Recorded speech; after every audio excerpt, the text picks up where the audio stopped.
Welcome, everybody, to another episode of Strife's Sanctum podcast. My name is Citizen Strife, and this week I'm recording something on a Wednesday night instead of a Saturday morning because of vacation. So I'm going on vacation, but I'm not going to miss what I'm doing. So I'm going to post this today and talk about what I have, because I still have a lot to talk about in the anime discussion stuff. So I'm going to post this now and get it done. So, given how things have gone with this week, summer stuff has already started debuting. Some I haven't been able to watch because they're not dubbed yet. Some shows, however, have been. And I will filter those in with some of the stuff that is slowly starting to finish up. Though, in a couple of instances, there are ones that haven't finished because of delays in dubbing. But shit happens. But I'm going to be talking about it full bore, as usual. And again, spoiler warning for the whole thing, just in case. Because who knows? But at least for the next little while, it's going to be spring and summer talk. So we'll start with Apothecary Diaries. And I said before that finally getting to kind of Lowland's thing after so long of not really getting anywhere with Lowland, it was nice to get the story and focusing in on the story. The episodes in the last week or so didn't really change much. They were more about Mau Mau trying to escape, but they really spent a lot of time just trying to figure out if Lowland was going to survive this or not, and what she's even done to some of the kids that were involved at the stronghold. And there's no going back for Lowland, and she's fully committed to, well, my life is fucked. Sorry, Mau Mau. You go about it your own way. And a lot of the drama, because realistically, has much changed in 2 episodes? Not really. Jinshi and his royal guard are taking the fortress, and they're taking it very easily, by the way. Whatever force this stronghold was going to have, Lady Shunmei, all that shit, not really a factor, because the actual army is just kicking the shit out of them because they took some cheap shots and shortcuts. But there's still a couple episodes to go, but Mau Mau, for now, is safe. Lowland, however, is trying to deal with the situation, and, well, having poisoned some kids, I don't think she has any reason to think that she's going to walk away from this. So, 2 more episodes to go, and I'm expecting it to fall to pieces. I fully expect Mau Mau and Jinshi to survive. I do not expect Lowland to get off lightly, if at all. And neither does she. But whatever. Speaking of people who did survive, Sieglinde and Wolfram did too. Turns out that Wolfram somehow survived things because there's an ambulance coming by. God fucking damn it, every time. Anyway, I'm going to soldier through it. CL said Sieglinde may not work out so well in England if Wolfram's not there. So he decided to perform emergency medical aid and saved his life. And the last episode was really nice because it tied everything up in a bow for Sieglinde. And then it went to England and it went into the goofy land, because we've had all our very dark shit, dystopic shit. We can finally have a little bit of levity, and it was nice to see that after so long. They tied into some things with the Undertaker again, because he's kind of the big bad of the entire thing, but they're kind of just chasing him around doing very little right now. So he just shows up to show up, to keep his presence going. And now there's a goddamn motorcycle. Oh boy! I hate trying to record at this time. Now you know why I record in the mornings.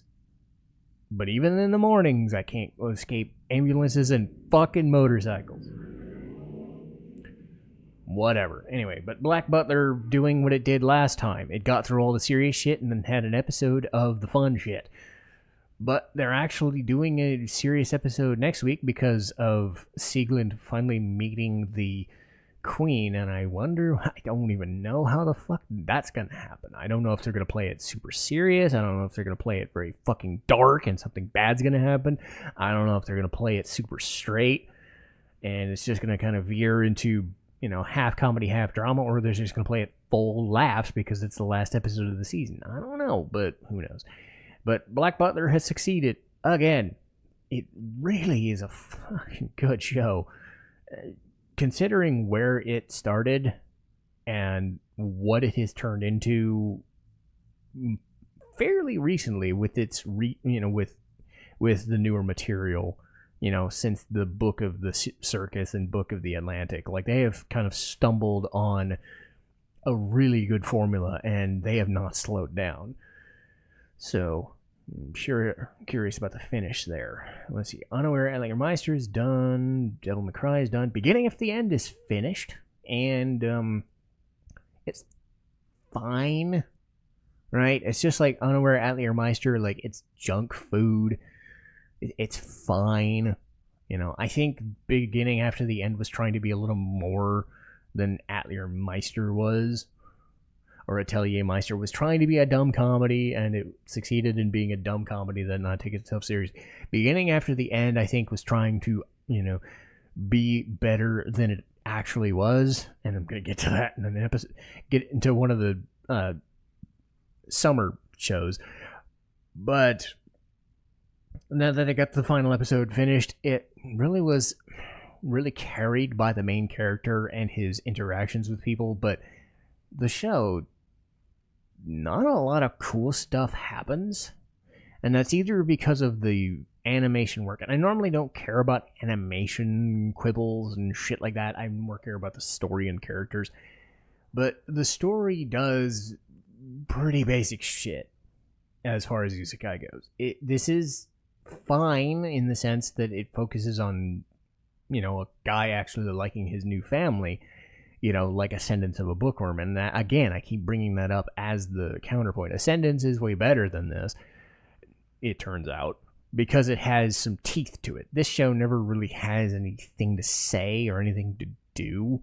In the battle sequences and the visuals and the animations are very slapdash and boring, and, it's fine and serviceable for what it is, but I can understand people not liking it for different reasons, or if they go from the manga to reading this, they're just like, man, they really shortchanged this.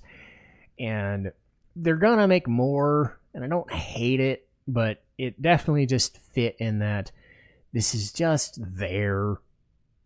It's fine. It's that like 6.5, just fine, but anything worse than this, you can dump. Anything better than this, I wouldn't be complaining, or I wouldn't be getting rid of it.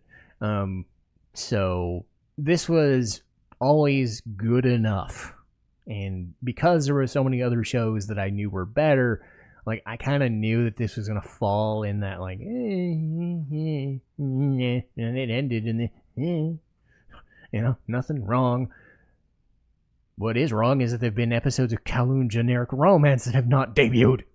It's like, God damn it. We've spent like 2 of the last 3 weeks. The dub episodes haven't shown up. So I'm getting so close to the end of it. They're really getting very good at where the end of this is. And the problem is, I don't know where they're going.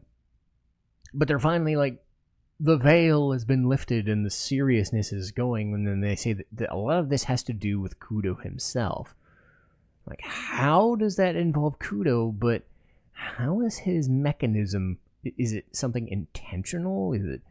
Is it insidious? Is it something he knows about? Or is it just because he is who he is, there's something about the mechanism that depends on whether it's true or not, and what is real, what is not real, who did what.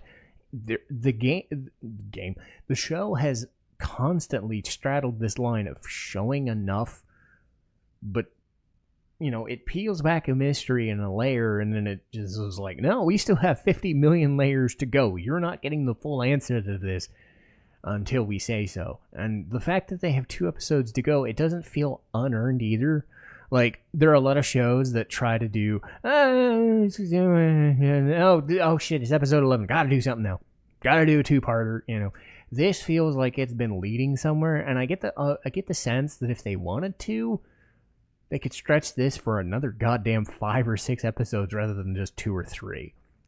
There's so many things about the way this world does work, doesn't work, how the city does interact, who interacts with what, where, how. Like, they could just mess around with this, and they're doing what they can. But it still hooks you in because they're just like, it works on a personal level, but then on the meta level of what is the Generterra and what is really going on here. Are they involved? Is this just some kind of sick joke? Is the Heavy Numa group involved? Like, they don't tell you everything, and it keeps me guessing. It's kind of like Apothecary in that sense, though Apothecary is a lot more direct with how it is like proceeding with things, because it is still at the end of the day a comedy. Kowloon is heavily into the drama and the mystery, so much so that they won't peel back too much. They want everything to just breathe and make you work for it, because I think this show worked because the characters started off engaging and the mystery stayed engaging. And even though I'm getting a lot of the answers, I haven't gotten all of them, and it is that I'm not left just spent. I'm left wanting more.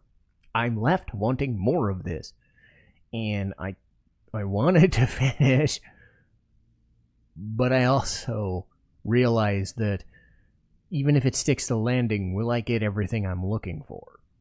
I trust the show enough that I will, and kind of sucks that I sandwiched a meh and a really, really fucking good one to meh, but we're ending spring with Gorilla God's Go-To Girl, and I've been kind of just on it. Same idea. I like some of the blessing stuff, and I like where they're going, but again, what I said about building to an episode 11 and then forgetting to do that and then just slapdashing shit, that's what happened here. They forgot to do the basic tenets of storytelling. They're just like, oh, we introduced that guy in episode 4, didn't he? Wasn't he a bad guy? And no, now he's this really evil guy who's been setting all this shit up. We get his backstory. Why do we get his backstory? Do we care?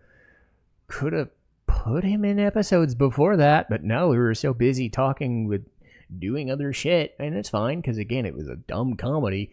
But now you want me to take you seriously because this guy I only saw once is now it reminded me of fucking Shield Hero in season 2, where you're building to 2 different things, and then at the end of the day, you go in a completely different direction with the power of friendship and this guy who just ends up being a dork. Now, admittedly, this main villain guy in this show isn't a dork, but like, I'm supposed to take him seriously after I only saw him once?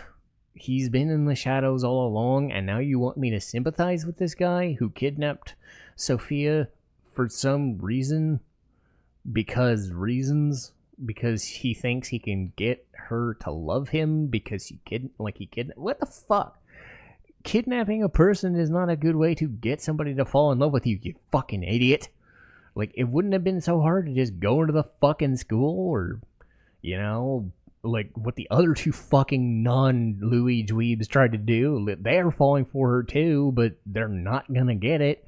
You know, so his plan is dumb from the get-go. And I'm not saying this is why I think the show is bleh. I'm just saying that they're the episode 11 trouble. The episode 12 trouble. Like, stop trying to all of a sudden up the fucking stakes when you don't have enough time to justify it.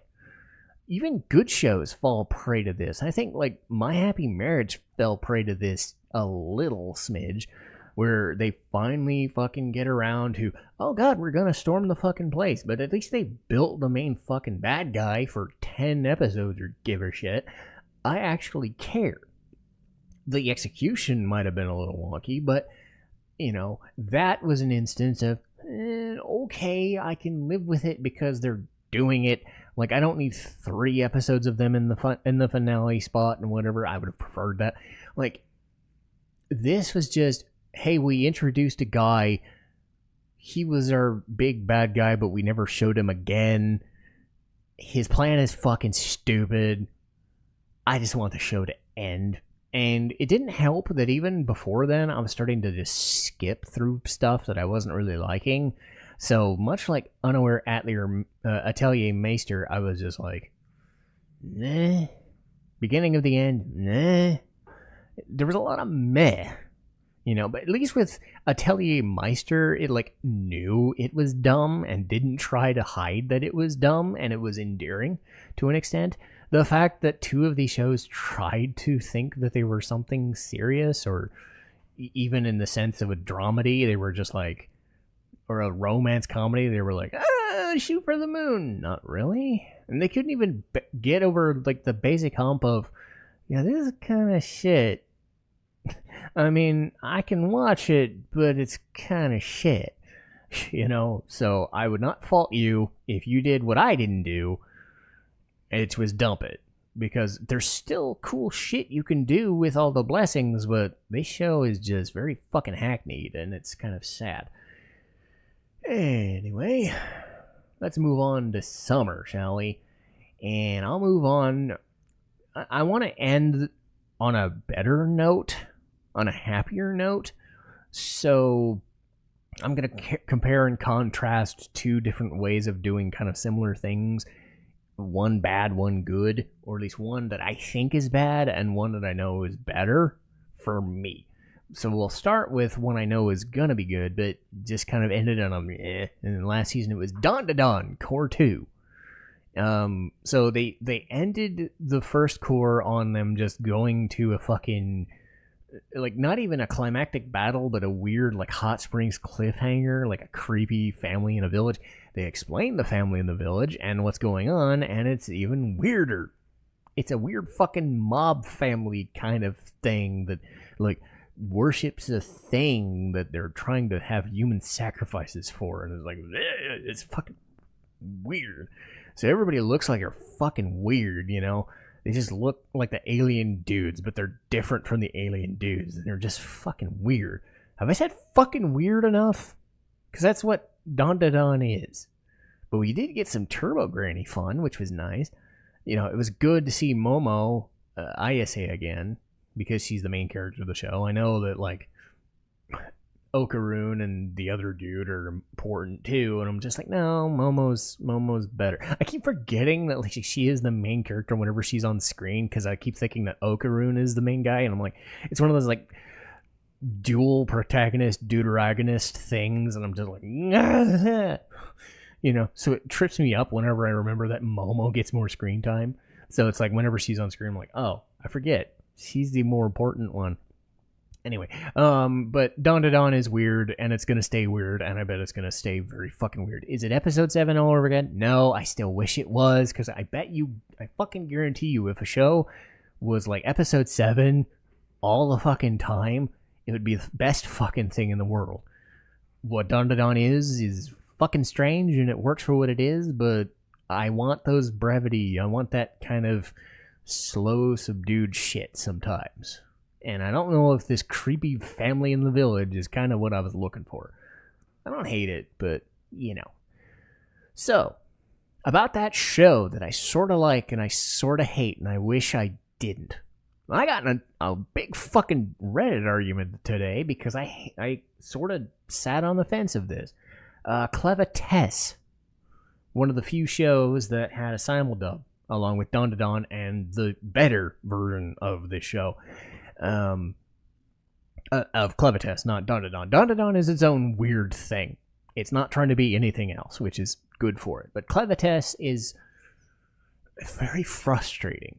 And again, I don't usually get into Reddit spats with people, and I usually kind of steer into the same, like, hive mind. And again, Reddit is its own problem. I'm not saying it's as bad as some other places, but yeah, you say the wrong thing and people fucking hate you for it. Well, the general vibe of Clevatess is that it's dark and brutal and fucking disgusting, and people love it. but there was stuff about it that I don't think works. And because it doesn't work, I don't think it's earned it, and I don't think my interpretation of Clevatess is up to what the standard is. I'm not saying Clevatess, and I don't think it's gonna end up having the staying power after the 2 episodes. It had a dual length episode, and then today's second episode. But basically, it was like this super evil fucking thing kills a bunch of fucking dudes in a kingdom. You know, because there's like 5 or 6 different kingdoms in this dark fantasy setting, whatever. Fuck, doesn't matter. But he finds a kid with royal lineage. He's gifted them and says, well, I don't want to take care of this kid. Let me revive this lady who I killed and give her power so that she won't die so she can help take care of it. So that's weird in of itself. But it was cool because he was like a very big, domineering presence. His other voice was cool. So of course they fucking change it.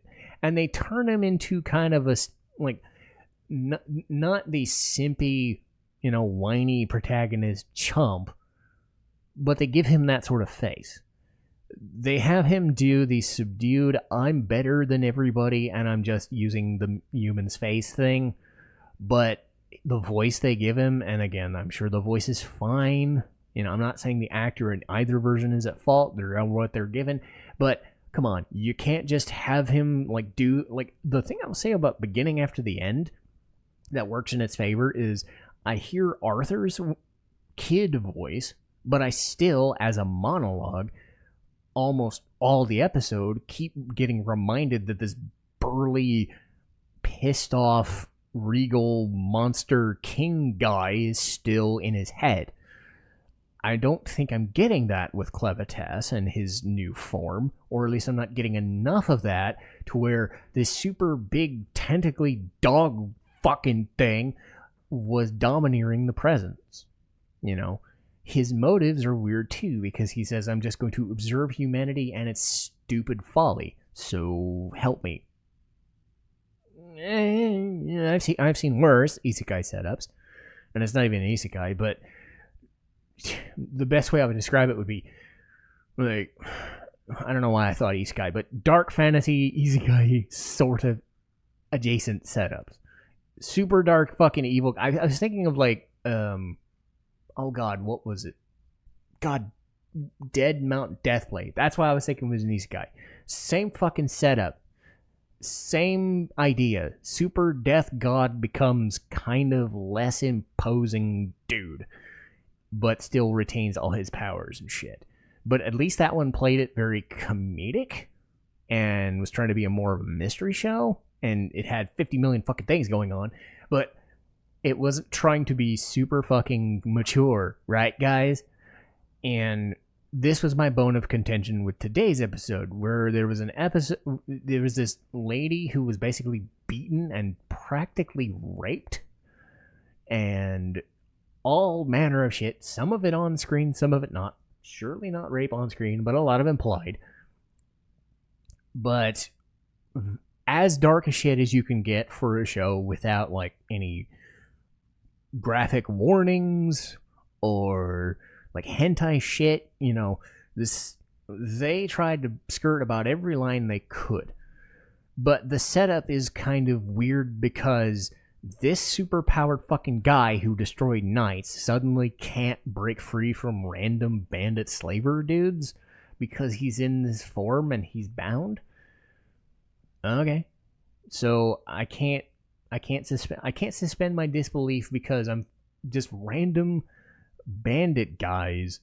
Even if the show is trying to be a little more grounded, I still can't be like, these guys are in the first fucking episode or two. This is not escalation. This is super fucking jumping the shark early, trying to elevate like some random fucking bandit guys who have no real stake in anything. They're just bandits. To, oh my god, they rape people, they pillage people, they force people to get into death pit with freaking shark demon things. Like, this is like end game shit, and you're showing us in this in episode 2. And what's worse is they do this thing where, like, the person Nell I talked about has this sequence where, oh, I'm gonna have you breastfeed this kid that I just randomly have. I don't know why this kid's there, but he's got royal blood, and I need you to breastfeed him, so do it. And it'd be one thing if they did, like, one shot of it. You know? One shot. It's like, it's weird, but it's fine. Okay. That's tame. It's nothing. But my contention, which nobody else seemed to agree with, while she's telling this weird, dark story about her mother has been destroyed and distraught and beaten to a pulp, and now I'm the one who's getting beaten to a pulp.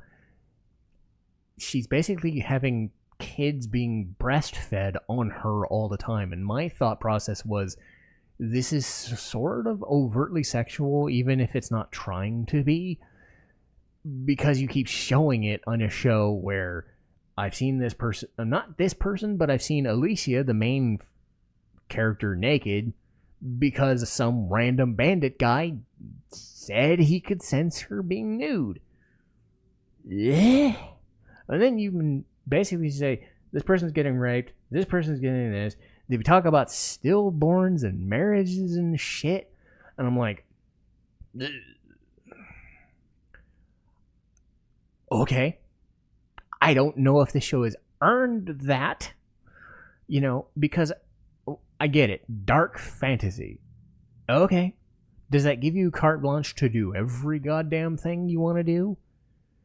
Is there any sense of escalation? Because you've basically said that every weird, dark, depraved thing we can think of, let's just put it in the second episode.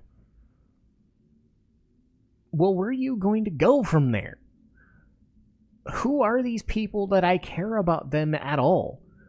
I sort of care about Alicia because she was fighting the main bad guy.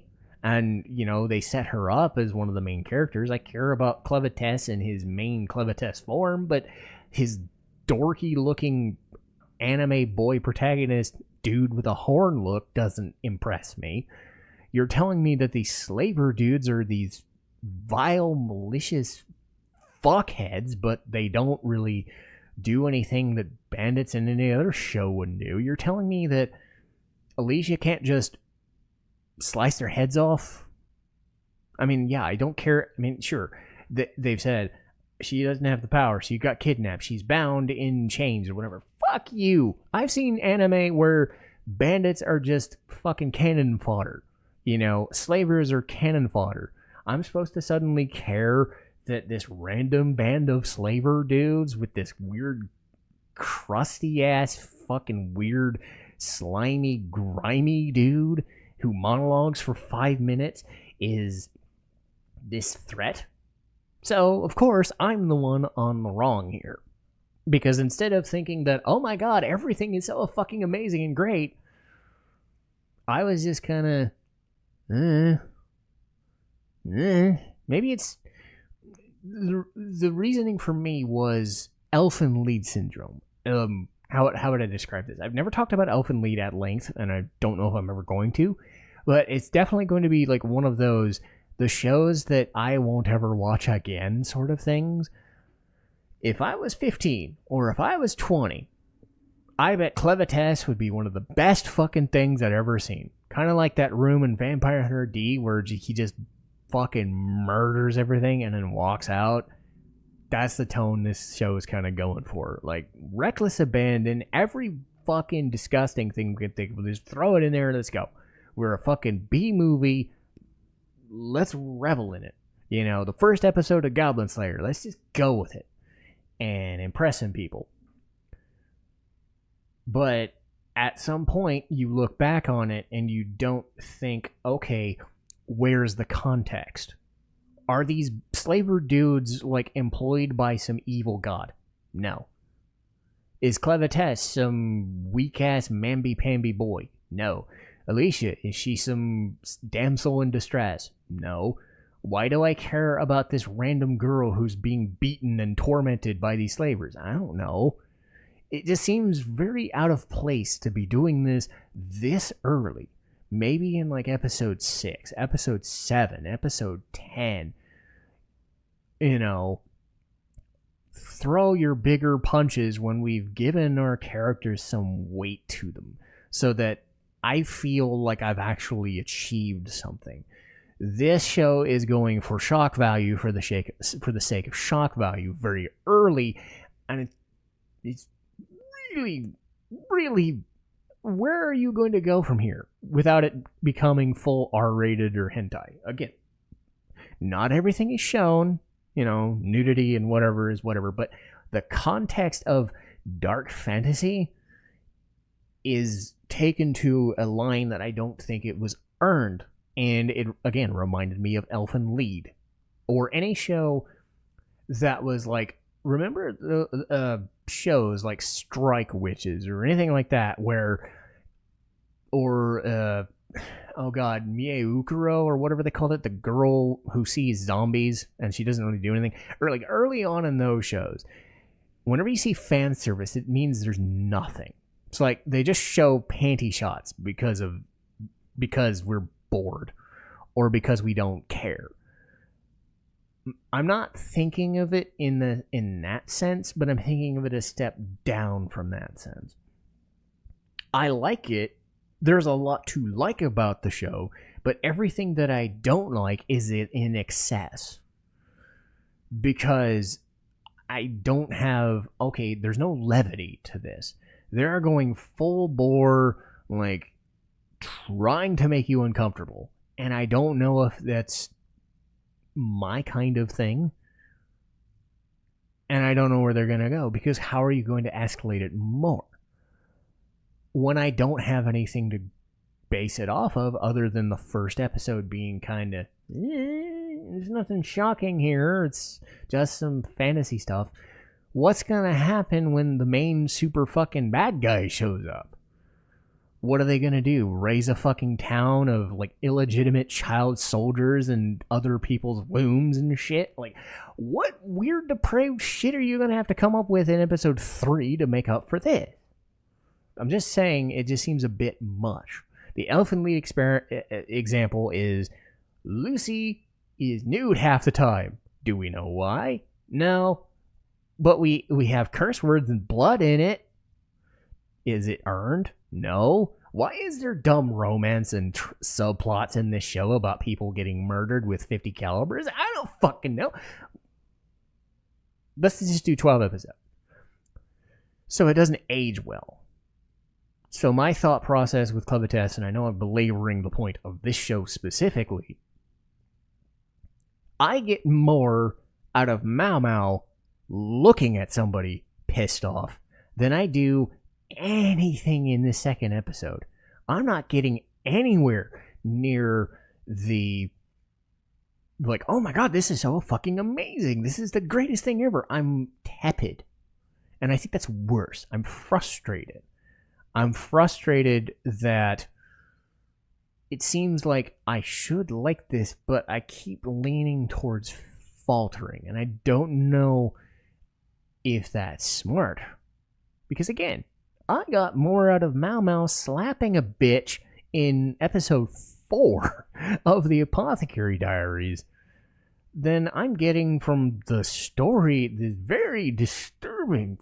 You'll see it for yourself. You see it, if you watch it. But keep in mind, maybe I'm getting too old for this shit. Or maybe I'm just desensitized from show, don't tell. Because there is the, do you tell us what happened and you don't show it? There's a problem in that. This is trying to tell you and show you, but show you too much too early. And it's improper. And I feel like I'm in the minority. So who knows? I think if I hated the show enough to drop it, I don't think I'd be so angry, or I wouldn't spend as much time on it. I think it's just one of those, like, just because something is popular doesn't mean that it's good. And just because you don't like something, you shouldn't say it.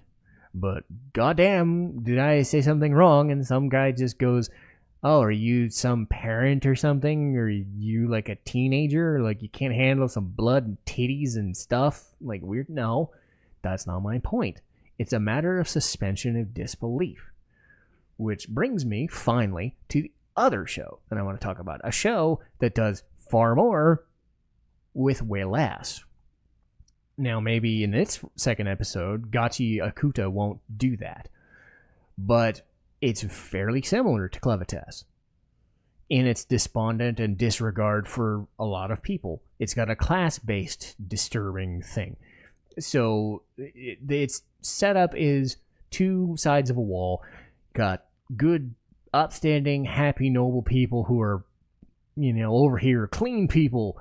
Trash is bad and get rid of trash, and trash sucks. And you have this side of the wall, slum dwellers, people who suck, people who are smelly, people who don't have anything. They're on that wall. So this kid tries to steal stuff and, repair it. Trash raider is what he's called. And he tries to make do with his situation. And he even, comes across like, hey, I'm not such a bad guy, but I'm trying to make a good go of things. He even has this little love interest with this girl, and it's all sweet and shit, but you get this kind of downtrodden vibe to it. But more importantly, you don't have this, oh my god, show me your titties. Oh my god, show me you're beaten down and busted and shit. No, he's just being bullied. I get more out of the words that this guy is taking on and than anything that he's actually doing. The action sequences are fun. I think it's like the teen-rated version of Clevatess, and this is what I wanted, So that if you're going to expand on something and get heavy later on, it feels like it matters more because you're trying to establish what is a good baseline for us. Who is this guy that we're supposed to care about? Okay, falsely accused. He has a life that sucks, but, it's not as bad as an ambulance coming by my fucking apartment again. Whatever. So, Trash Raider boy gets falsely accused of killing a foster family member. He gets thrown in a pit. But the real gut punch is he's looking to his friend that he's trying to, curry favor with, and she just goes, I thought you were different than that, but it seems you were just a piece of garbage. So he fucking, admittedly, realistically, you have a flame, you have a crush on somebody, and it turns out that she's just like, you're nothing. You're a piece of shit. I didn't think nothing of you. You were just a piece of garbage like everybody told me you were, and I finally believe it. It's like, way fuck. So, in 20 minutes, I get more from this main character than I get of anything of the main character in the other show. So, they didn't have any blood outside of a stabbing. That's important. They didn't, do anything super fucking crazy. They just said, okay, he's got some bullies. He's in a shitty part of town. He's, disreputable, but he's got sort of something, but he's trying to fight against it. Some sympathy. So they're doing more with less as a baseline. And they're doing, I would say the same thing that, say, Shield Hero. Shield Hero fucked up for different reasons, but the first episode of Shield Hero was amazing because his reactions to things were out of left field. Gachiakuta does the Shield Hero, I'm pissed at the world, let me fuck you fuckers up. Send this filth to the pit sort of thing. So what is the pit? Is there anybody even down here? What are they going to do? Are they going to get out? Are they going to kill people? They're going to survive and murder more people? That's the sort of setup that makes sense. That's the setup where I actually care about the main character. And I've said this, and I've changed it a lot over the last 10 or so years. I think the older that I get, the more that I care about character. I don't care about scenario, because there's only so many scenarios you can show me. If you show me something simple, but you have a character who, I gravitate to, I will overlook a lot of things. If it looks like you're kind of straddling the line between we've got something here, but it's not quite working, but it's ever so close, it's so frustrating. So again, Clevatess can either, be amazing and I'll be on the side of it, and I'll keep going with it, or I'm just like, I don't have the context, I don't really care, fuck off, because I have Gachiakuta. So, again, Gachiakuta might fail miserably. That's why you have to take every episode as it comes. But something about Gachiakuta worked where Clevatess didn't.